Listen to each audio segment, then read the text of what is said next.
Daddy mo, driver mo ba siya? Today, yes. Today, yes. Driver, PA, and daddy at the same time. Ano na siya sa labas? May mga bilin mo siya sa'yo. Rules. Alam nyo, Tutok ba?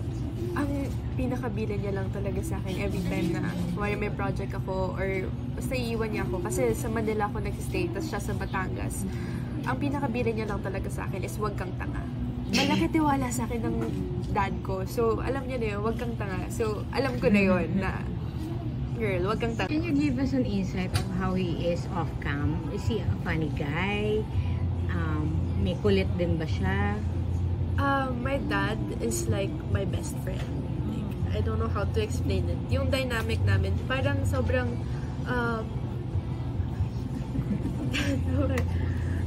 ayun nga po, dynamics namin, parang kami mag-best friend. He's very funny, very magaan kasama si Papa. Hindi siya yung the way na makikita niya sa TV na parang kontrabida, ganun. He's very friendly.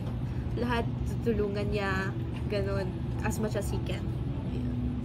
Sa lumuhod ba related ang characters niyo? Or... No. No. Inabutan mo ba lolo mo? Okay. Yes po.